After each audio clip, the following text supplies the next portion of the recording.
अनुरक्त. अनुरक्त म्हणजे एखाद्या व्यक्ती किंवा गोष्टींवर प्रेम करणे किंवा आकर्षण असलेला, म्हणजेच इच्छायुक्त, अनुरागी, प्रेमबद्ध आणि आसक्त. उदाहरण, तो आपल्या कामावर इतका अनुरक्त आहे की सुट्टीच्या दिवशी सुद्धा काम करतो. म्हणजे कामावर त्याचे एवढे प्रेम आहे. पुढील शब्द बघूया. अनुरूप.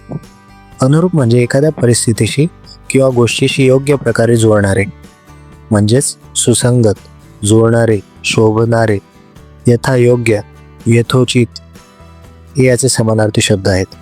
त्याने परिस्थितीला अनुरूप निर्णय घेतला, म्हणजे परिस्थितीला जुळवून घेणारा निर्णय घेतला. पुढील शब्द आहे अनुशासन. अनुशासन म्हणजे नियम व आज्ञा पाळण्याची शिस्त. याला समानार्थी शब्द आज्ञा, कायदा, नियम आणि व्यवहार. उदाहरण, अनुशासनामुळे विद्यार्थ्यांचे व्यक्तिमत्व घडते. पुढील शब्द बघूया. अनुशीलन. एखाद्या गोष्टीचा सखोल अभ्यास किंवा चिंतन. हिस्ट्रीमध्ये अनुशीलन समिती ही तुम्ही लक्षात घेऊ शकता. याला समानार्थी शब्द परिशीलन, हव्यास, आसक्ती हे आहेत. पुढील समानार्थी शब्द आहे अनुषंग. अनुषंग म्हणजे एखाद्या गोष्टीची संबंधित असलेली बाब, म्हणजेच संगती, भागीदारी किंवा सोबत. हे अनुषंगासाठी समानार्थी शब्द आहेत. उदाहरण, या विषयाच्या अनुषंगाने अनेक चर्चा झाल्या. पुढील शब्द बघूया. अन्वय. अन्वय म्हणजे परस्पर संबंध किंवा जोड. यालाच आधार आणि संयोग असेही आपण म्हणतो. पुढील शब्द अन्वेषण. अन्वेषण म्हणजे एखाद्या गोष्टीचा शोध घेणे किंवा संशोधन करणे किंवा चौकशी करणे. पुढील शब्द अपकार. अपकार म्हणजे दुसऱ्याला हानी पोहोचवणे. यालाच समानार्थी शब्द इजा, नुकसान, दुःख, दुष्कृत्य असेही आहेत. पुढील समानार्थी शब्द अपजय म्हणजेच पराभव किंवा हार. अपजयातूनही माणूस खूप काही शिकतो. पुढील शब्द अपमान. एखाद्याचा मान कमी करणे किंवा अनादर करणे. यालाच आपण मानभंग, अनादर, अप्रतिष्ठा, अवज्ञा, अवमान, मानहानी, अवहेलना, तेजोभंग, बेइज्जत, नाकखंडना, उपहास, उपमर्द, पाण उतारा करणे असेही म्हणतो. पुढील शब्द अपंग. अपंग म्हणजे शरीराचा एखादा अवयव नीट कार्य न करणारा. यालाच लुळा, विकल, व्यंग, पंगू, विकलांग, दिव्यांग, पांगळा असेही आपण म्हणतो. पुढील शब्द अपत्य. अपत्य म्हणजे मुलगा किंवा मुलगी, संतान किंवा संतती. पुढील शब्द अपभ्रंश. अपभ्रंश या शब्दाचा अर्थ आहे मूळ स्वरूप बदलून विकृत होणे. अपभ्रंश या शब्दाला समानार्थी शब्द विकार, नाश, हानी, मूळ भाषेतील शब्दाची विकृती हे आहेत. पुढील शब्द अपरोक्ष. अपरोक्ष म्हणजे प्रत्यक्ष किंवा समोर असलेले किंवा साक्षात, समक्ष आणि प्रत्यक्ष. उदाहरण, त्याला सत्याचा अपरोक्ष अनुभव आला. पुढील शब्द बघूया. अपहार. अपहार म्हणजे फसवून दुसऱ्याची वस्तू घेणे. यालाच उचलेगिरी, लाचलुचपत, आर्थिक अफरातफर, फसवणूक किंवा गंडवणे असेही आपण म्हणतो. पुढील शब्द बघूया. अपक्षय.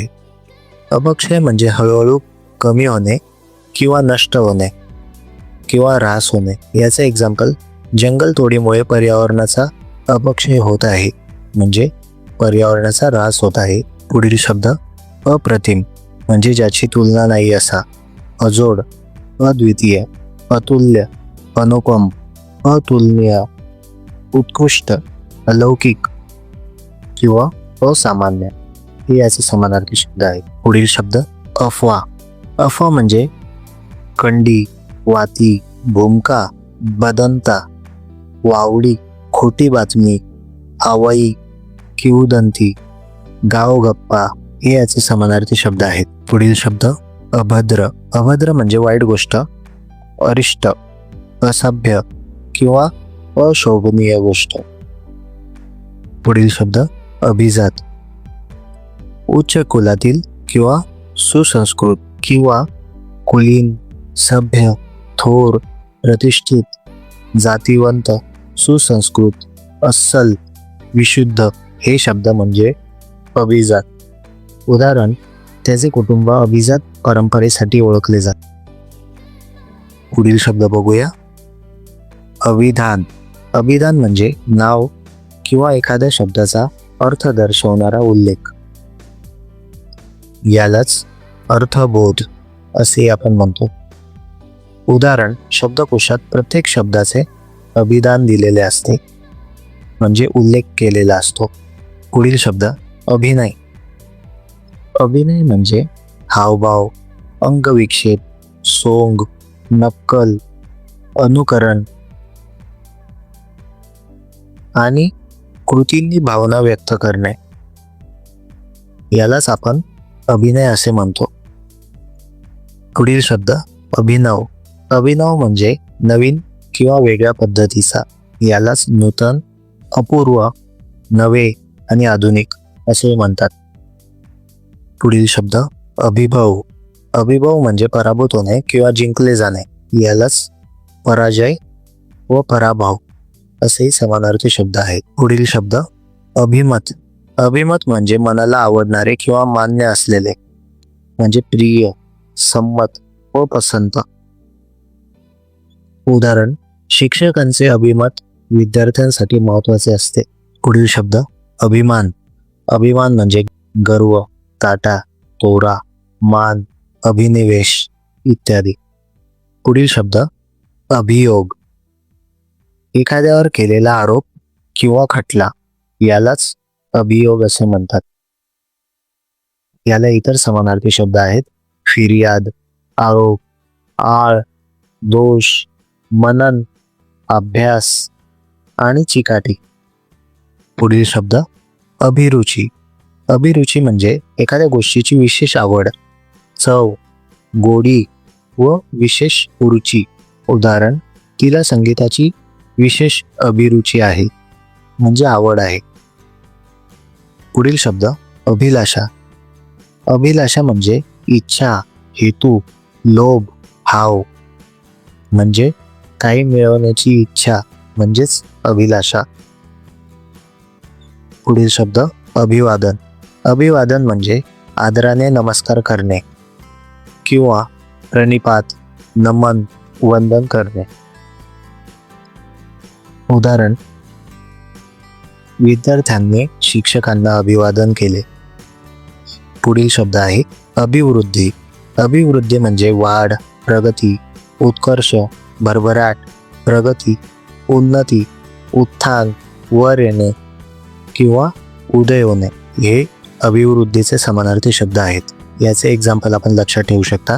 शिक्षणामुळे समाजाची अभिवृद्धी होते, म्हणजे प्रगती होते. पुढील शब्द आहे अभिशाप.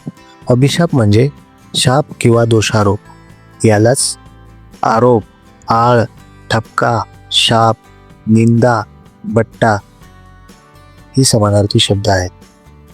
वाईट सवयी माणसासाठी अभिशाप ठरतात.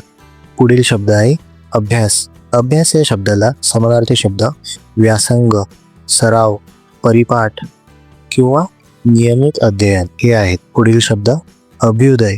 अभ्युदय म्हणजे उत्कर्ष किंवा भरभराट किंवा उत्थान. पुढील शब्द आहे अमंगल.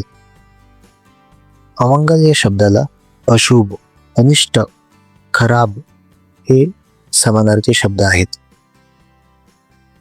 पुढील शब्द अमानुष. अमानुष म्हणजे मानवतेच्या विरुद्ध किंवा अत्यंत क्रूर, म्हणजे मानवी कर्तृत्वाबाहेरचे किंवा दैवी, स्वर्गीय, हिंसक, अद्भुत हे सुद्धा याला समानार्थी शब्द आहेत.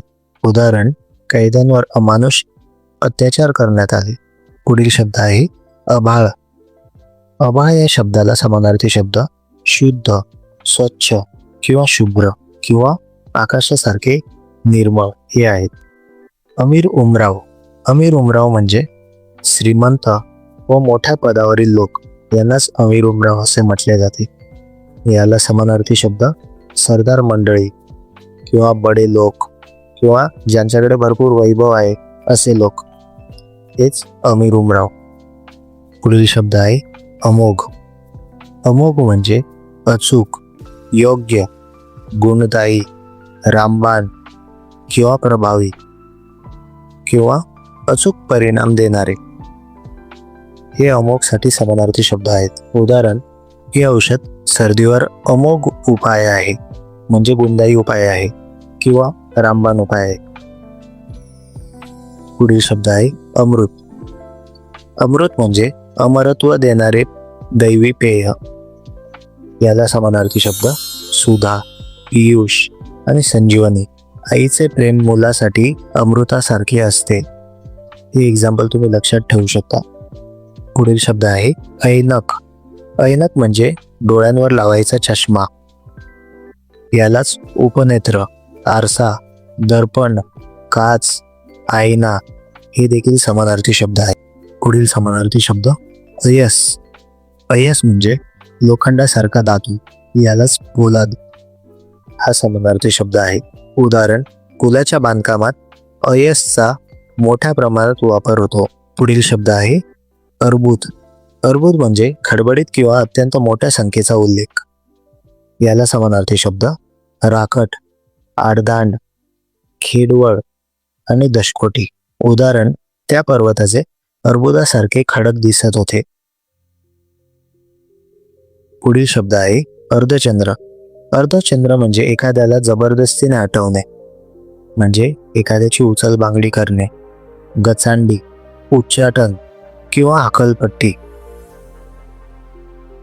उदाहरण, गोंधळ घालणाऱ्या लोकांची सभेतून अर्धचंद्र करण्यात आली, म्हणजे हकालपट्टी करण्यात आली. त्यांना तिथून हाकलून दिले. पुढील शब्द आहे अरण्य. अरण्य या शब्दाला समानार्थी शब्द जंगल, रान, वन, विपिन, कांतार, अडऊ, अटवी, अडव, कानन हे आहेत. हा शब्द भरपूर एक्झाममध्ये विचारण्यात आलेला आहे, म्हणून तुम्ही हा शब्द लक्षात ठेवा. पुढील शब्द आहे अरी. अरी म्हणजे आपल्याशी वैर ठेवणारा शत्रू. यालाच आपण दुश्मन, टोचणे किंवा वैरी असेही म्हणतो. याचं उदाहरण तुम्ही लक्षात ठेवू शकता की धैर्यवान योद्धा आपल्या अरीला कधीच घाबरत नाही, म्हणजे आपल्या शत्रूला कधीच घाबरत नाही, तो त्याचा सामना करतो. पुढील समानार्थी शब्द आहे अरिष्ट. अरिष्ट म्हणजे संकट, अशुभ गोष्ट, दुर्दैव किंवा अशुभ घटना. उदाहरण, वाईट सवयी आयुष्यात अनेक अरिष्ट निर्माण करतात, म्हणजे संकट निर्माण करतात. पुढील शब्द आहे अरुवार. अरुवार म्हणजे अत्यंत कोमल किंवा नाजूक. यालाच मृदू, सुंदर, अळूमाळू असेही शब्द आहेत. उदाहरण, त्या फुलांच्या पाकळ्या खूप अरुवार आहेत किंवा अळूमाळू आहेत.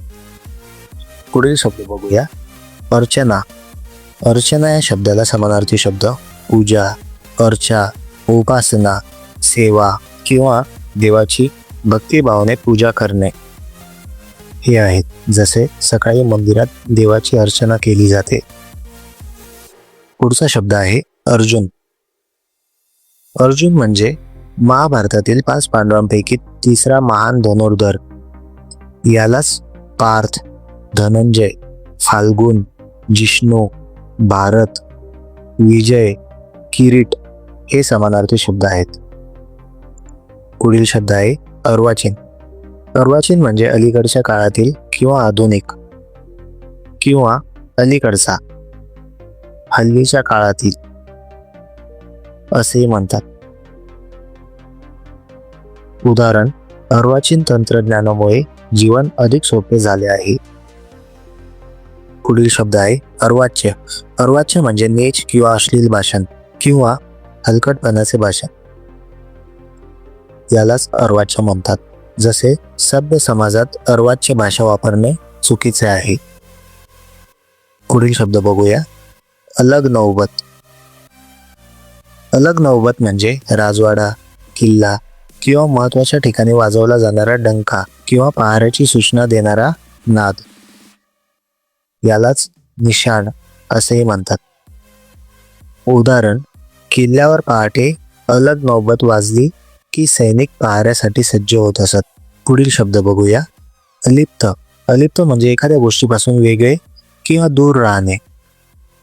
किंवा निराळे, असंलग्न, उदासीन, तटस्थ हे याला समानार्थी शब्द आहेत. तो वादापासून पूर्णपणे अलिप्त राहिला म्हणजे वेगळा राहिला किंवा तटस्थ राहिला असे आपण म्हणू शकतो.